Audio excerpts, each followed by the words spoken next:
Ayan guys, mga kalapatids, mga kalapares, nangitlog na yung ating hen na saddle, tsaka ang ating cock na ang pares niya na grizzle. Yan yung grizzle yung cock. So hindi lang ako sure kung grizzle yan, pa-comment naman ko anong kulay. Ayan guys, so pasado alas 6 na rin. Nag-labor itong ating semi-saddle, ang ating saddle at saka ang ating grizzle. Ayan. Oh my god, dalawa na pala. Akala ko isa lang.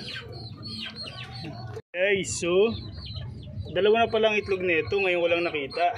Talagang umusog siya para ipakita yung kanyang dalawang itlog. Ayan.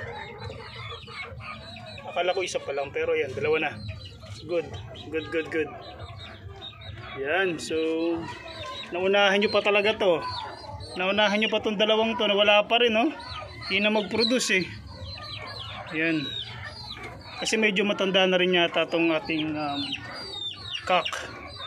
Saka masyado siya mabigat. Pero for sure, yung pusa namin, oh, bantay na bantay. Yan. Pero mangingitlog na rin yun soon. So papabayaan na lang muna natin to guys, kasi baka ma-stress. Kakapang itlog lang din. Yun. Good job! What's up mga kalapatids, mga kalapares? So isang maulan na hapon sa inyo lahat. July 11.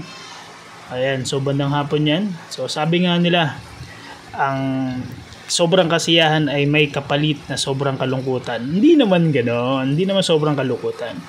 So guys, kung nakita niyo yung unang mga video clips, so ang ating saddle at saka grizzle ay nangitlog kahapon. 2 itlog, so sobrang saya ko nga, di ba? So ayan, hindi ko inaasahan na sobrang lakas ng ulan.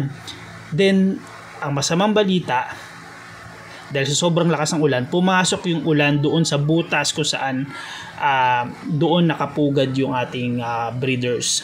So doon pumasok sa may butas na pinagpakuan ko dati, na tinanggal ko yung pako. So ayun, so nagigets yun yung gusto kong sabihin, di ba?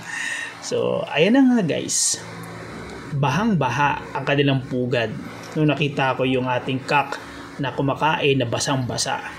So nagtaka ako, bakit basang-basa? So tinignan ko, ayun na nga, baha yung kanilang pugad. Yan, pinalitan ko na panibagong buhangin. So sana guys, sana ay mapisa pa din ito. So ayun, pinapatuyo ko muna. So bahala na. Yun lamang, yun ang ating update. Thank you for watching. Bye bye.